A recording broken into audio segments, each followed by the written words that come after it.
स्वप्न किती अद्भुत गोष्ट आहे नाही आपल्या आयुष्यातली. आपण स्वप्न बघू शकतो.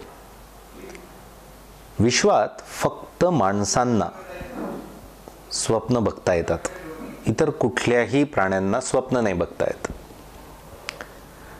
मी तर असं म्हणेन की आपल्याला स्वप्न पडतात आणि आपण त्या स्वप्नांचा पाठलाग करतो म्हणून सुद्धा आपण माणूस आहोत असं म्हटलं पाहिजे.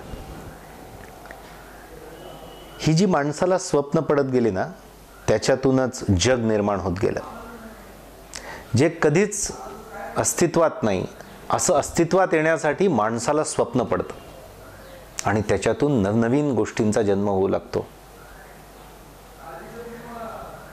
असं म्हणतात की वेडी स्वप्न बघू नका. खरं म्हणजे जी वेडी वाटतात तीच स्वप्न असतात. स्वप्न कधी शहाणे असूच शकत नाहीत. आणि म्हणून स्वप्नांनी आपलं आयुष्य सुद्धा घडतं. म्हणून स्वप्न पाहिली पाहिजेत. स्वप्नांचा हा जो प्रवास असतो, हा प्रवास सुरू होतो अगोदर तर विचारांमधून. आपण हा एक विचार केला पाहिजे की स्वप्न ही सत्यात येण्यासाठीच अस्तित्वात येतात. म्हणजेच काय, स्वप्नांवर विश्वास आपण ठेवला पाहिजे. जेव्हा आपण म्हणतो की होय हे होऊ शकेल, त्यावेळेस स्वप्नांचा खरा प्रवास सुरू होतो सत्याकडे. बऱ्याच वेळा आपण स्वप्न बघतो आणि आपणच म्हणतो की हे शक्य नाही. तिथे तो प्रवासच संपतो. आपण हा विश्वास ठेवावा लागेल की काहीही वाटलं ते होण्याची शक्यता असतेच. मग सगळी स्वप्न पूर्ण होतात का? तर नाही. पण हे उत्तर सुद्धा तात्पुरतं आहे. सगळी स्वप्न खरं म्हणजे पूर्ण होतात. कालावधी वेगवेगळा लागतो. बघा, 200-300 वर्षापूर्वी काही शास्त्रज्ञांनी काही स्वप्न पाहिलीत. ते जिवंत असेपर्यंत ते त्याच्यावर काम करत राहिले, पण ते स्वप्न पूर्ण नाही झालं. पण ते स्वप्न नष्ट नाही झालं. त्याच्या नंतरच्या पिढ्यांनी त्याच्या आधारावरच पुन्हा काम केलं आणि कित्येक वर्षानंतर त्या काळी बघितलेलं स्वप्न पूर्ण झालं. स्वप्न पूर्ण होतात. तुम्ही त्यावर किती विश्वास ठेवतात? तुम्ही त्याचा पाठलाग कसा करतात? तुम्ही किती चिवट पद्धतीने झुंज देतात? तुम्ही किती झोकून देऊन त्यासाठी काम करतात? तुमच्यात किती थांबण्याची क्षमता आहे? हे सगळं आवश्यक असतं स्वप्न पूर्ण होण्यासाठी. आणि म्हणून स्वप्न पाहिली पाहिजेत. झोपेत पडतात ते स्वप्न नसतात असं म्हणतात. जागेपणे आपण जे बघतो आणि तेवढ्याच दक्षपणे ती पूर्ण करण्यासाठी काम करतो, ती स्वप्न असतात. स्वप्न नसणारी माणसं मला आश्चर्य वाटतं जगून काय करत असतील. म्हणून स्वप्न पाहिजेत. आणि किती पाहिजेत, कशी पाहिजेत, त्याला काही लिमिट नाही, कुठलीही मर्यादा नाही. तुम्ही जसा आणि जेवढा विचार करू शकाल तशी स्वप्न निर्माण होऊ शकतात. आणि तुम्ही जे विचार करू शकाल असा ते विश्वात घडणारच आहे, या एका मूलभूत तत्वावर आपला विश्वास पाहिजे. अशक्य वाटणारं स्वप्न मला बघायचं आहे, त्यालाच स्वप्न म्हणतात. जे शक्य वाटतंय ते स्वप्न कसं असेल? आणि म्हणून मोठ्यात मोठं म्हणजे आपल्या आवाक्यानुसार. आणि आपला आवाका किती असू शकतो? तर आपण घेऊ तेवढा आवाका खरं म्हणजे जगात होऊ शकतो. बऱ्याच वेळा आपण संकुचित विचार करतो, म्हणून आवाका संकुचित असतो आणि स्वप्न पण संकुचित असतं. आपण पूर्ण विश्वाचा विचार करू शकतो का? करू शकतो. पण बऱ्याच वेळा आपण आयुष्यात फक्त आपल्या पुरता विचार करत राहून जातो आणि आपल्या आयुष्यात आपण तेवढंच काम करतो. केवढं? आपल्या इतकं. मला असं वाटतं जगणं याच्याहून खूप व्यापक आणि विस्तृत असू शकतं. म्हणून स्वप्न बघायला सुरुवात करूयात. मी माझा प्रवासही या स्वप्नांमधून सुरू केला आहे. ज्यांनी मला लहानपणी पाहिलंय, ज्यांनी मला कॉलेजला पाहिलंय, त्यांना अजूनही असं वाटतं की हे किती मोठं काम केलं. पण हे सगळं मी स्वप्नांनी केलं. आज जे तुमच्याशी बोलतोय सगळं अनुभवातून बोलतोय. आणि लाखो करोडो लोकांचा हा जगातला अनुभव आहे. म्हणून आधी आपण आपल्यावर विश्वास पाहिजे. मानवी जीवनाची आणि मानवी मनाच्या ताकदीवर आपल्याला विश्वास पाहिजे. आणि मग तो प्रवास सुरू होतो. आता आपण हे बघूयात की स्वप्नांचे पण प्रकार असतात. मला असं वाटतं आपण हा कधी विचार करत नाही, त्याच्यामुळे आपल्याला याचा आवाकाच येत नाही आपल्या आयुष्यात. खरं तर सुरू होतं आपलं त्यातल्या त्यात शिक्षणातलं स्वप्न. आपण शैक्षणिकदृष्ट्या काय करणार आपल्या अख्ख्या आयुष्यात हे आपण स्वप्न पाहिलं पाहिजे.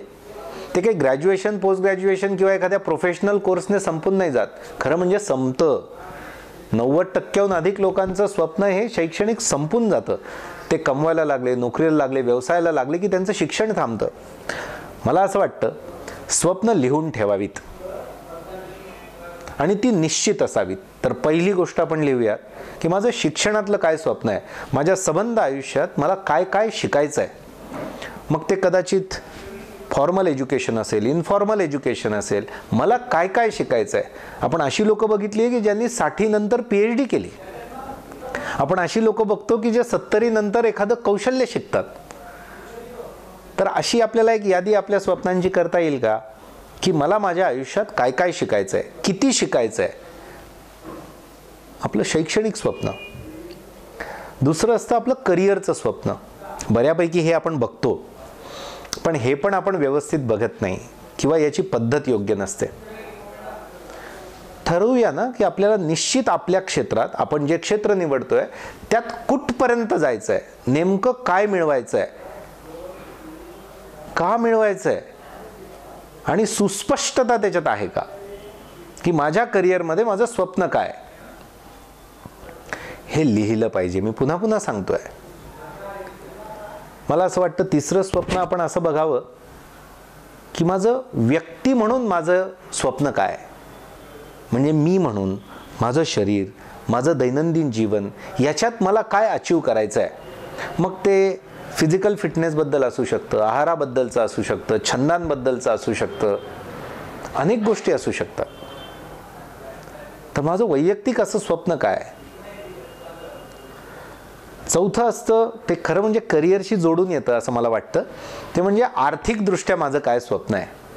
ती बघावीत का, किती बघावीत, कशी बघावीत हे ज्याचा त्याचा प्रश्न आहे, ज्याच्या त्याच्या बॅकग्राऊंडनुसार, ज्याच्या त्याच्या विचारांनुसार. पण त्याचं पण आपलं एक स्वप्न असावं. नंतरचं स्वप्न मला असं वाटतं कौटुंबिक स्वप्न आपलं असावं की माझं कुटुंब कसं असेल, माझ्या कुटुंबासाठी मी काय काय करत असेल. माझी आई, माझे वडील, माझे भाऊ, माझी बहीण, माझे नातेवाईक, माझी पत्नी, माझी मुलं यांच्या संदर्भात माझं काय स्वप्न आहे. म्हणजे त्यांच्या जीवनासाठी तुम्ही नका स्वप्न बघू, पण नेमकं यांच्या बरोबर मी आहे म्हणजे माझंही काही जबाबदारी आहे. तर या संदर्भात माझी काय स्वप्न आहेत, मी काय काय केलं पाहिजे, काय करू शकलो पाहिजे, हे सुद्धा आपण स्वप्न बघितलं पाहिजे. नंतर मला असं वाटतं की आपण आपल्या समाजाबद्दलचं पण स्वप्न पाहिजे आपल्या आयुष्यात काहीतरी. कारण आपण जन्माला आलो आहोत म्हणजे काही आपण वैयक्तिक किंवा फक्त कुटुंबात जन्माला नाही आलेलो. तुम्ही ज्या परिसरात राहतात, तुम्ही ज्या समाजात राहतात, तुम्ही ज्या भागात राहतात, तुम्ही ज्या राज्यात, ज्या देशात राहतात, याबद्दलचं माझं काय स्वप्न आहे. मी तर म्हणेन जेव्हा आपण व्याप्ती म्हणतो विचारांची आणि आपण अशा संस्कृतीतून आहोत जिथे हे विश्वची माझे घर, विश्वबंधुत्व असं आपण शिकलो आहे. या जगाबद्दल माझं काय स्वप्न आहे. पर्यावरणाबद्दल माझं काय स्वप्न आहे. मी थोडं वेगळ्या भाषेत मांडतो. माझा समाज, माझं राष्ट्र, हे जग, मी म्हणेन मानवता, या सगळ्यांबद्दल माझी जबाबदारी काय. अजून वेगळ्या शब्दात मांडायचं तर मी या जगात आलोय तर या सगळ्या घटकांना मी काय योगदान देऊन जाणार आहे. हा फार व्यापक आणि हा फार उदार असा शब्द आहे, योगदान. कारण स्वप्न बऱ्याच वेळा स्वप्न मिळवायची असतात. योगदान जेव्हा असतं ते देण्याचं असतं आणि दिलेलं लक्षात राहतं, मिळवलेलं फार लक्षात राहत नाही जगाच्या.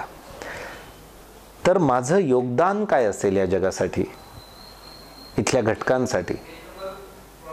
अनेक घटक आहेत समाजामध्ये, देशामध्ये, जगामध्ये. तर माझं काय योगदान असेल याबद्दल मी काय स्वप्न बघीन. मोठी माणसं ही पूर्ण विश्वाची, मानवतेची स्वप्न बघतात, कल्याणाची. ती संकुचित स्वप्न नाही बघत. आणि बघा, ज्यांनी तशी स्वप्न बघितली त्यांची ती स्वप्न पूर्ण झाली, आणि ज्यांनी फक्त स्वतःची स्वप्न बघितली त्यांची स्वतःची स्वप्न पूर्ण झाली. ते स्वतःपुरता मर्यादित झाले, हे संपूर्ण विश्वाचे झाले. म्हणून डॉक्टर बाबासाहेब आंबेडकर असो, स्वामी विवेकानंद असो, गांधीजी असो, कोणी असो, आपण या सगळ्यांना विश्व मानव संबोधतो, कारण यांनी विश्वाच्या कल्याणाची स्वप्न बघितली, यांनी फक्त स्वतःची स्वप्न नाही बघितली. मग या सगळ्या विश्वाबद्दल मी माझं काय स्वप्न ठेवीन? ते किती मोठं किती छोटं हा पण वैयक्तिक भाग, पण असलं पाहिजे ना काहीतरी स्वप्न. आपण कसं स्वतःच्या करिअरचं, पैशाचं कसं बरोबर नियोजन करतो, कुटुंबाचं, मुलांचं, तर असं स्वप्न आणि नियोजन हे आपल्याला आपल्या समाजासाठी, आपल्या देशासाठी, मानवतेसाठी अवघ्या कसं करता येईल? मला असं वाटतं असे अनेक आयाम स्वप्नांचे आहेत. हे असा आपण जर विचार केला, स्वप्न बघितली, तर खऱ्या अर्थाने समृद्ध जगणं होईल. नाहीतर आपण खूप संकोचित राहून जाऊ. आणि सुदैवाने मला असं जगायला खूप आवडतंय, असं करण्याचा मी प्रयत्न केलाय आणि ते पूर्ण होईल यासाठी पण प्रयत्न करतोय. असं जर आपल्याला करता आलं तर खरंच आपण या पृथ्वीवर जन्माला आलो याची खरंच काहीतरी खूण सोडून जाऊ आणि काहीतरी अर्थपूर्ण करून जाऊ. म्हणून स्वप्न बघूयात, तसे विचार करूयात, तशी कृती करण्यासाठी स्वतःला तयार करूयात. असं सुंदर स्वप्नांसह जगणं म्हणजे खरं जगणं. तुम्हाला यासाठी शुभेच्छा. धन्यवाद.